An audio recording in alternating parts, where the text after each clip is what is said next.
ओम नमः शिवाय। स्पिरिचुअल प्रवचन चैनल में आपका स्वागत है। वीडियो को लाइक, शेयर एंड सब्सक्राइब कीजिए। भगवान का अंश रूप में तो ये चराचर जगत अवतार ही है। ये जो चराचर जगत है ये स्वयं भगवान ही बने हुए हैं।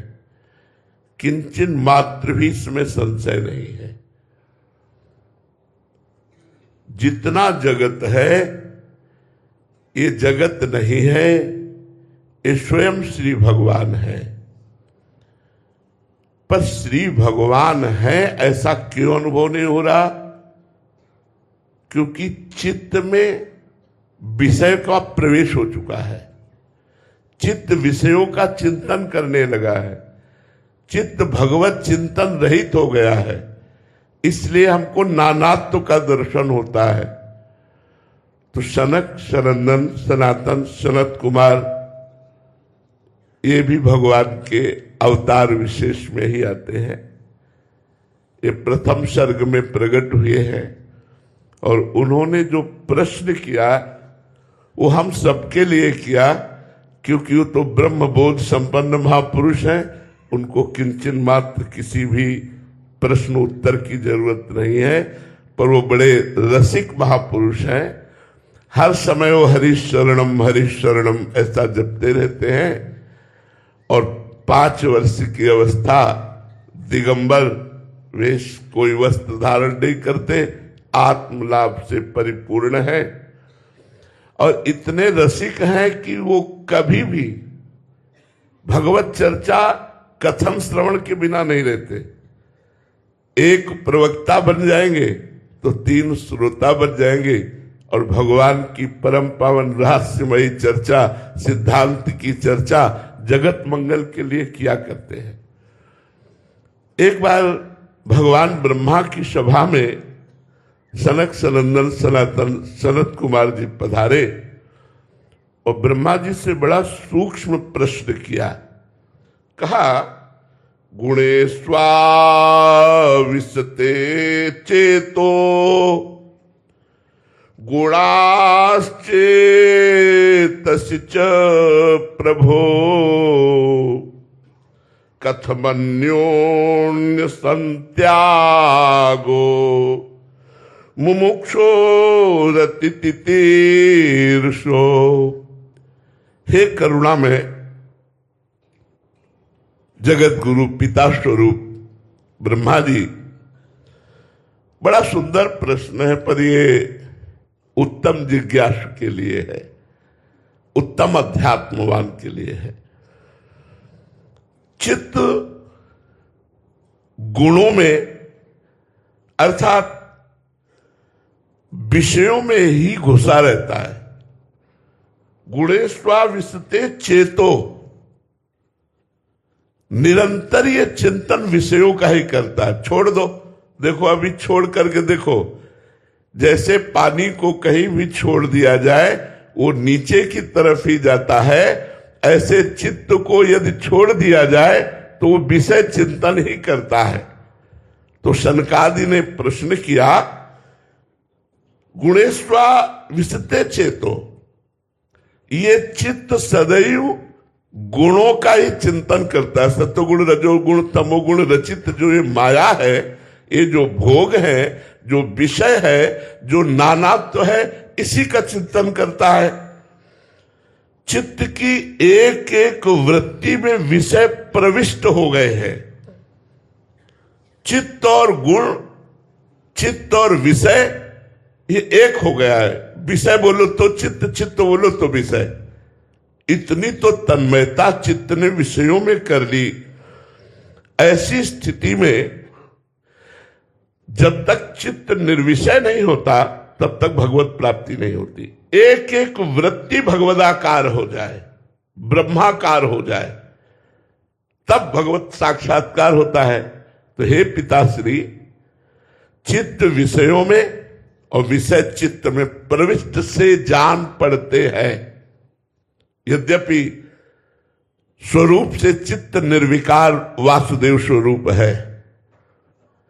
अब संसार सागर से जो पार होना चाहते हैं, मुक्ति पद प्राप्त करना चाहते हैं, तो इन दोनों को अलग कैसे कर सकते हैं? क्योंकि चित्त विषयों में विषयाभिलाषी इंद्रियों के साथ, देखो अंतःकरण चतुष्टय एक ही है। निश्चय करने के कारण उसे बुद्धि कहा गया, संकल्प विकल्प करने के कारण उसे मन कहा गया, चिंतन करने के कारण उसे चित्त कहा गया, और क्रिया का कर्ता और भोक्ता भाव स्वीकार करने के कारण उसे अहंकार कहा गया। तो चित्त कहो या मन, वो विषयों के चिंतन में ही है। ऐसा लगता है कि चित्त की एक एक वृत्ति में विषय प्रविष्ट हो चुके हैं, और जब तक ये निर्विषय चित्त नहीं होगा तब तक मोक्ष पद प्राप्त नहीं होता, भगवत प्रेम प्राप्त नहीं होता। तो हे पिताश्री, संसार से पार अर्थात मुक्ति पद प्राप्त करने वाला इन चित्त को गुणों से विषयों से कैसे अलग करें?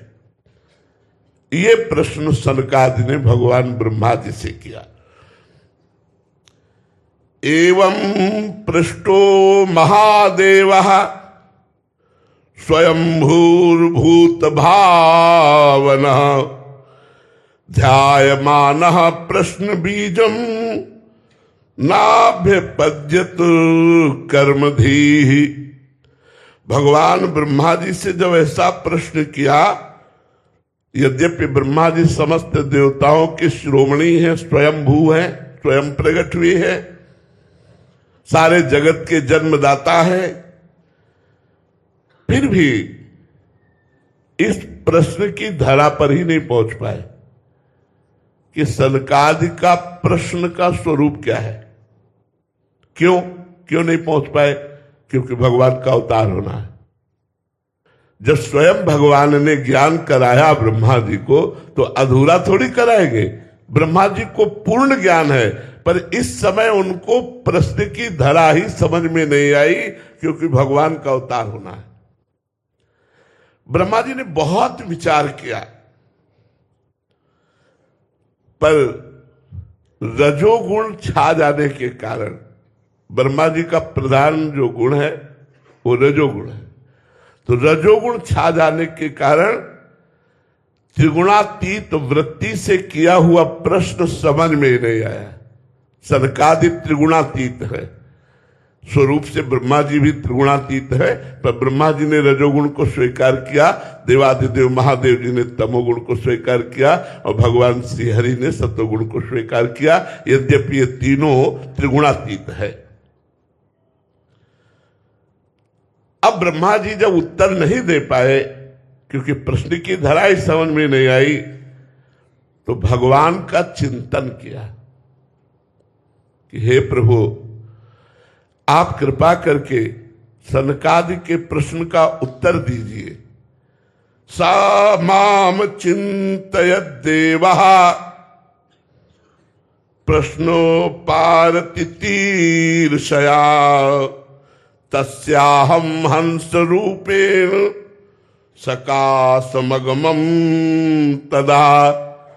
जिस समय ब्रह्मा जी एकाग्र होकर ध्यानस्थ हुए, उसी समय भगवान रूप धारण करते हैं हंस का। निर्विकार को हंस कहते हैं। जो निर्विकार स्थिति है उसी का नाम हंस। इसलिए अपने संन्यास मार्ग में हंस, परम हंस आदि निर्विकार स्थिति, त्रिगुणातीत, कालातीत, मायातीत जो स्वरूप है वो हंस स्वरूप है, और सबका स्वरूप हंस स्वरूप है। जो उसी हंस स्वरूप में स्थित होते हैं उन्हें ही परम हंस कहते हैं।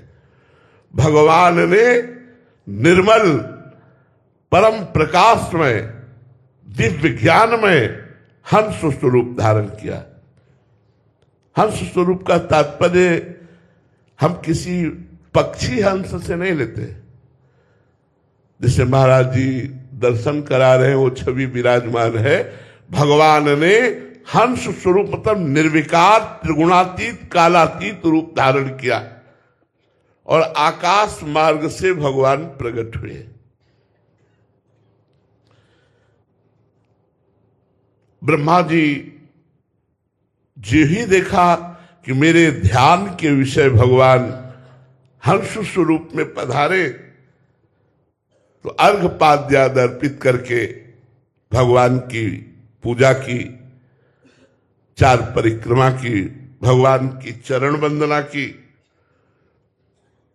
इतने में सनकादि भगवान की तरफ देखने लगे और सनकादि ने प्रश्न किया। बड़ा गूढ़ विषय है, ध्यान से जो अध्यात्म में चल रहे हैं वो समझ पाएंगे। आप कौन हैं? जब ब्रह्मा जी ने चरण वंदना की तब सनकादि ने भगवान से प्रश्न किया, आप कौन हैं? परमार्थ तत्व के विशेषज्ञ है सनकादि। अब इनको वैसा ही उत्तर मिलना चाहिए, इसलिए भगवान मुस्कुराए और सनकादि से कहा, ब्रह्म ऋषियों, परमार्थ रूप वस्तु नानात्व से रहित है। इसलिए हम कह रहे हैं गूढ़ विषय है। परमार्थ वस्तु में नानात्व नहीं है। पहले बताया कि केवल माया भ्रम के कारण ये जगत दिखाई दे रहा है, नहीं, केवल भगवान है। वासना वासुदेवस्य वासितम भुवनत्रयम् सर्वभूत निवासोस्मि वासुदेव नमोस्तुते। बहुनाम जन्मनावन्ते ज्ञानवान माम प्रपद्यते वासुदेवा सर्वमित समहात्मा सुदुर्लभा। केवल वासुदेव ही विराजमान है। भगवान बोले हंस स्वरूप से कि ब्रह्म ऋषियों, ये परमार्थ रूप, तुम परमार्थ के विशेषज्ञ हो, इसलिए उत्तर दे रहा हूं। ये नानात्व से सर्वथा रहित, इसमें नानात्व नहीं है। तो आपका प्रश्न करना कैसे बनता है कि आप कौन है? आपने कैसे प्रश्न कर दिया कि आप कौन है, क्योंकि परमार्थ में नानात्व तो है ही नहीं। अब मैं अगर बोलूं तो किससे बोलूं? जब नानात्व तो नहीं है तो बोलूं तो किससे बोलूं? अच्छा, आपने प्रश्न किया कि आप कौन है, तो पंचात्मकेषु भूतेषु समानेषु च वस्तुतः को भवानी तिवा प्रश्नो वाचारंभो हनर्थका। बहुत सुंदर। चाहे देवता हो, मनुष्य हो, पशु पक्षी हो, इन सबकी बाह्य रचना पंचभूतों से हुई है। और पंचभूत एक है तो सबके शरीर एक हुए। तो पंचभूतों की दृष्टि से प्रश्न करना उचित नहीं है, क्योंकि सबके शरीर एक ही पंचभूतों से रचे हुए हैं। इसलिए प्रश्न करना उचित नहीं बनता। और आत्मा सबकी एक है, इसलिए प्रश्न करना उचित नहीं बनता। भगवान ने कहा, को भवानीति च प्रश्नो वाचारंभो अनर्थका। ये केवल वाणी का विलास मात्र आपने किया, आपका प्रश्न व्यर्थ रहा। कैसे प्रश्न कर सकते हो परमार्थ में? क्योंकि पंचभूतों से बाह्य रचना जितनी है वो सब एक है और आत्मस्वरूप एक है। तो आपका प्रश्न कैसे बनता है कि आप कौन हैं? मनसा वचसा दृष्टया गृहीते नैरपीन्द्रियै अहमेव न मत्तोन्यदिति बुद्धिध्वमंजसा। मन से, वाणी से, दृष्टि से, इंद्रियों से जो कुछ ग्रहण किया जाता है वो सब मैं हूं। पहले तो प्रश्न को निरर्थक बताया, अब भगवान अपना परिचय बता रहे हैं। वाणी से जो बोला जाता है, मन से जो सोचा जाता है, इंद्रियों से जो देखा जाता है, विलसा जाता है, वो सब मैं हूं। भगवान के सिवा कुछ नहीं है, कुछ नहीं, केवल भगवान है। मुझसे भिन्न और कुछ नहीं है। ये सिद्धांत आप लोग जानते हैं? तत्व विचार के सामने क्या और कुछ टिकता है? नहीं। तो ये सिद्धांत समझ लीजिए। आपने पूछा कौन हो, तो जो मन से, वाणी से, दृष्टि से, इंद्रियों से जो कुछ भी देखा जाता है, सुना जाता है, विलसा जाता है, वो सब मैं हूं। हंस स्वरूप भगवान ने कहा वो सब मैं हूं। मेरे प्यारे प्रिय पुत्रों, हंस भगवान ने सनकादि से कहा, तुमने जो प्रश्न किया ब्रह्मा जी से कि चित्त विषय का चिंतन करते हुए विषयाकार हो चुका है, ऐसा लगता है चित्त विषय में समाहित हो गया है या विषय चित्त में समाहित हो गया है, चित्त विषयाकार हो गया है। तो उसका कारण है चिंतन करना। यद्यपि चित्त शुद्ध स्वरूप वासुदेव है, वो कभी विकारी नहीं हो सकता।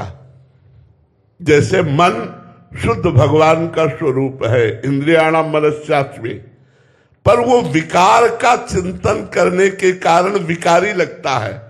ऐसे ही चित्त शुद्ध वासुदेव स्वरूप है। चित्त का अधिष्ठात्र जो देवता है वो वासुदेव है। तो भगवान कह रहे हैं गुणेष्वाविशते चेतो गुणाश्चेतसिच प्रज्ञा जीवस्य देह उभयम गुणाश्चेतो महात्मनः। हे पुत्रो, हे महात्माओ, ये चित्त विषय चिंतन करने के कारण विषयाकार हो गया है। विषय इसमें प्रविष्ट से जान पड़ते हैं, प्रविष्ट नहीं है।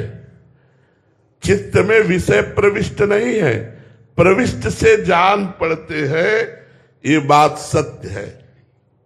तथापि विषय और चित्त ये दोनों मेरे स्वरूप भूत जीव के अलग है।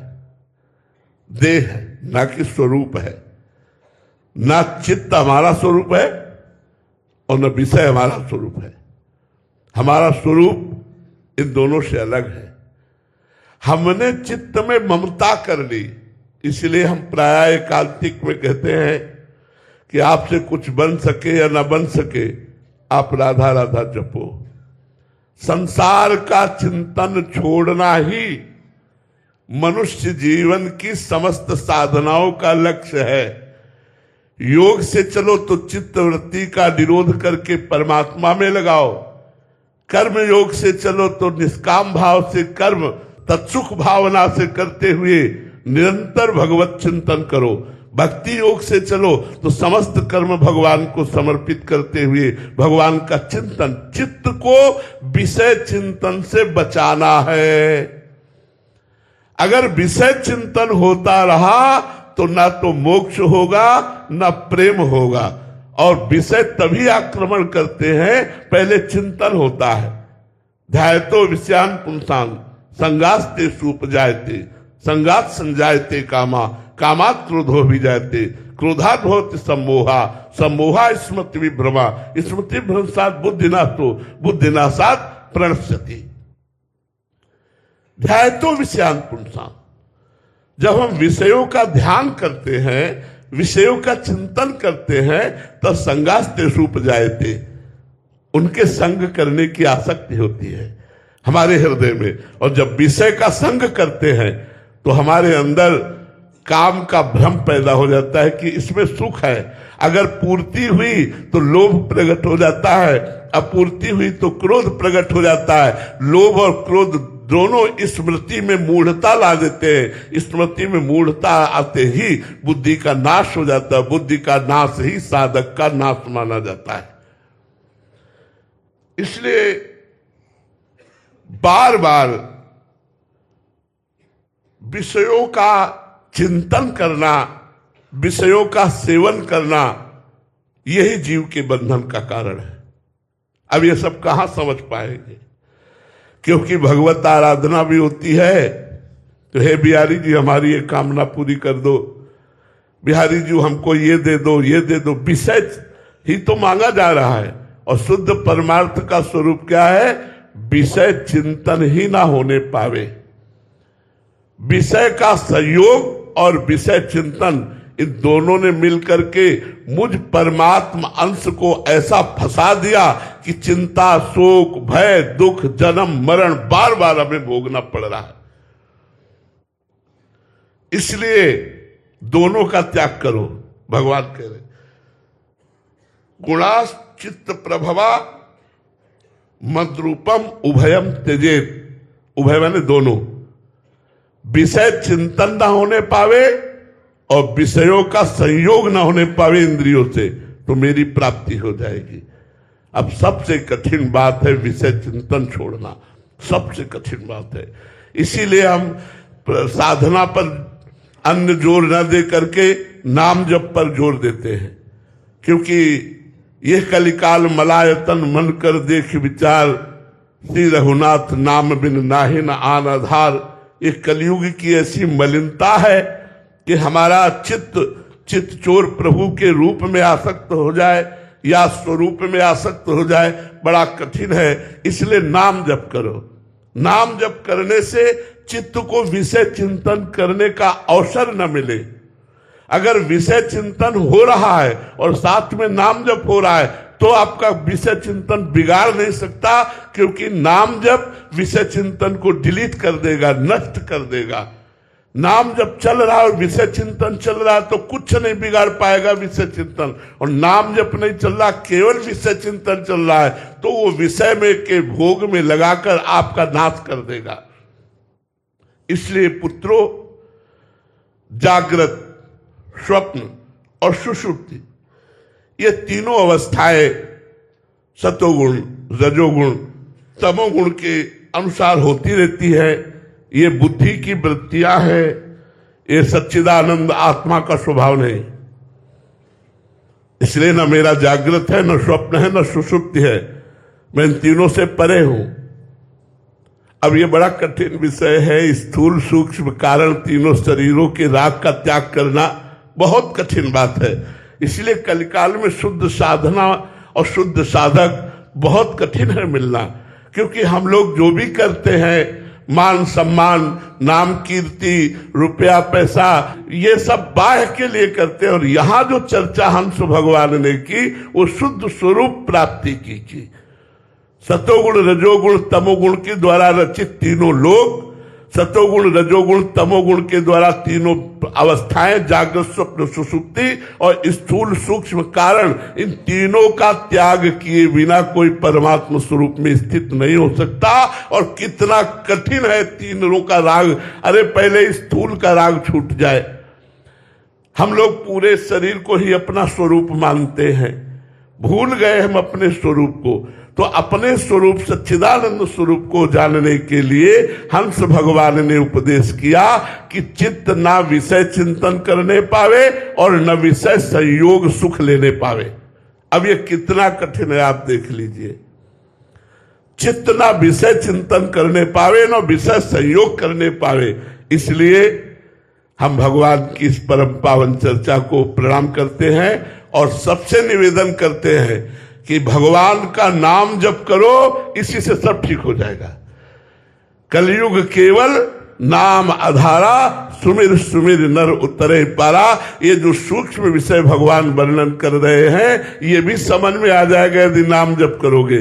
कल चर्चा हुई थी कि जैसे एक एक कवल भोजन से क्षुधा निवृत्ति, तुष्टि और पुष्टि होती रहती है, ऐसे एक एक क्षण जब हम नाम जप करेंगे तो संसार से वैराग्य, स्वरूप का ज्ञान और भगवान से प्रेम होता जाएगा। बोलो हंस भगवान की जय। कपिल जी मध्य प्रदेश से। राधे राधे महाराज जी।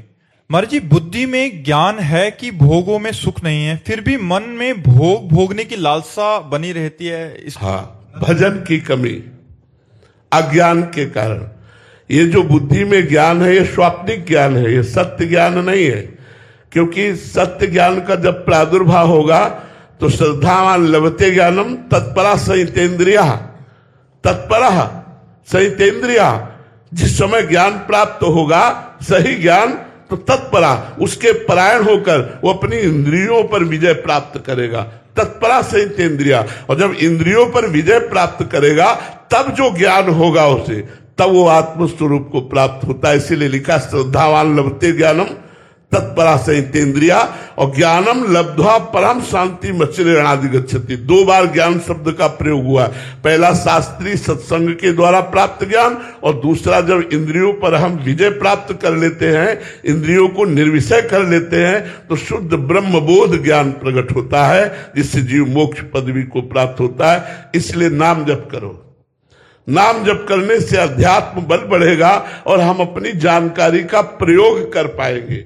हमारी जो जानकारी है वो केवल रखी की रखी रह जाती है। जब हमारा मन जो चाहता है वो हमसे करा लेता है, इसका कारण है हमारे अंदर अध्यात्म बल की कमी। अध्यात्म बल को हम बढ़ाने के लिए भगवान का नाम जप करें। जितना नाम जप करेंगे उतना ही वैराग्य प्रकट होगा, उतना ही शुद्ध ज्ञान प्रकट होगा, उतना ही भगवान के चरणों में प्रेम प्रकट होगा। यादवात्मानंद जी, राधे राधे महाराज जी, आपके चरणों में कोटि कोटि प्रणाम। महाराज जी, मैं कैसे प्रयास करूं कि मेरी इष्ट मां सदा मुझसे प्रसन्न रहे? माँ माँ माँ माँ माँ माँ को पुकारो, माँ प्रसन्न रहेगी। माँ को बेटे से कुछ नहीं चाहिए। रामकृष्ण परमहंस जी हर समय माँ के आंचल में ही पड़े रहते थे, हर समय माँ को पुकारते रहते थे। हाँ, तो बस माँ माँ पुकारो और ऐसा भाव रखो कि हर समय माँ मेरे साथ है, माँ मेरी रक्षा कर रही है, माँ मुझे दुलार कर रही है। और चराचर जगत में माँ को देखने की चेष्टा करो। देवी प्रपन्नार्थ हरे प्रसीद प्रसीद मातर जगतो खिलस्य प्रसीद विश्वेश्वरी पाहि विश्वम त्वमीश्वरी देवी चराचरस्य। वही चराचर के रूप में ईश्वरी विराजमान है जो देवी है। सब में माँ की भावना करो और माँ का निरंतर स्मरण करो और सोचो माँ के मैं वात्सल्य में डूब रहा हूं, तो धीरे धीरे माँ कृपा करेंगी और आपके मानस पटल पर आकर आपको दर्शन दे देंगी। बहुत करुणामयी है माँ, बहुत करुणामयी। वात्सल्य समुद्र है, जगत जननी है ना, वात्सल्य समुद्र है। उनको पुकारो, उनका स्मरण करो। जो आपके मंत्र मिला हो उस मंत्र का जप करो और जिस पद्धति से माँ को रिझाया जाता है वो पद्धति आप स्वीकार करो और माँ को पुकारो। निश्चित वो मिल जाएंगे, निश्चित उनका दुलार मिल जाएगा। महाराज जी, आपके जीवन का कोई अनुभव माँ के साथ? बचपन से तो माँ की उपासना रही है। आगे चल करके वेदांत दर्शन की तरफ बढ़े नहीं तो बचपन से माँ की ही आद्या शक्ति जगदम्बा की उपासना रही है। और अब हम कैसे तुम्हें बताएं, कोई कदम ऐसा नहीं था जिसमें मुझे अनुभव नहीं होता था कि मेरी माँ मेरे साथ है। और आज भी आपको बताए वही रूप बदल करके श्री किशोरी जी के रूप में विराजमान है। बचपन से लेके आज तक वही साथ दे रही, दूसरा कोई नहीं। ये सच्ची मानो। आज वही वात्सल्य समुद्र रूप धारण करके राधा रानी के रूप में मुझे स्वीकार किए हुए वही है। हम दूसरा मानने के लिए तैयार नहीं है, क्योंकि 2 तत्व तो है ही नहीं, तत्व तो एक ही है। अब वो नाम विविध है, नाम विविध है। तो बचपन से दुर्गा जी की उपासना रही तो उन्हीं की कृपा से ये सब हमें प्राप्त हुआ। और जिसको भी श्री कृष्ण प्रेम प्राप्त हुआ है वो दुर्गा जी की आद्या शक्ति की कृपा से हुआ है। गोपी जनों ने कात्यायनी माँ की उपासना की, कात्यायनी माँ ने कृपा की, तब श्री कृष्ण पति रूप में प्राप्त हुए। सिया जी ने देवी की उपासना की, दुर्गा देवी की, तब राम जी पति रूप में प्राप्त हुए। तो जहां जहां भी भगवत प्राप्ति का संयोग आता है वहां माँ की विशेष कृपा। ये महामाया है, ये कृपा कर दे तो सारा प्रपंच माया का हट जाए, भगवत साक्षात्कार हो जाए। इसलिए माँ को पुकारो, माँ की विनती करो, माँ की आराधना करो, उन्हीं की कृपा से होगा। ऐसे ऐसे चमत्कार देखे। एक दिन एक ढूंढी घाट है, उनमें एक संत भगवान 9 बजे तक मिलते थे, सुबह से 7 से 9 टाइम था। और आज के 40-45 वर्ष पहले तो वो खड़खड़ा होता है जिसमें घोड़ा गाड़ी, सैमसी से हमको वहां घोड़ा गाड़ी। अब घोड़ा गाड़ी तो है नहीं कि और उसको रफ्तार से बढ़ाओ, वो तो अपनी चाल से चलेगा। 1 किलोमीटर पहले ही 9 बज गए। अब इतनी श्रम करके हम उन संत भगवान के दर्शन के लिए गए अब 1 किलोमीटर पहले ही 9 बज गए, हम कहा वो तो बिल्कुल राइट टाइम दरवाजा बंद हो जाता है रामबाग का। फिर भी अंदर से चिंतन किया, या देवी सर्वभूतेषु बुद्धि रूपेण संस्थिता नमस्तस्यै नमस्तस्यै नमस्तस्यै नमो नमः। हे माँ, आप बुद्धि रूप से सबके हृदय में विराजमान हो। प्रार्थना की, हम कहा चलो। उन्होंने कहा अब तो 9 बज गए, स्वामी जी ने मिले। हम कहा चलिए।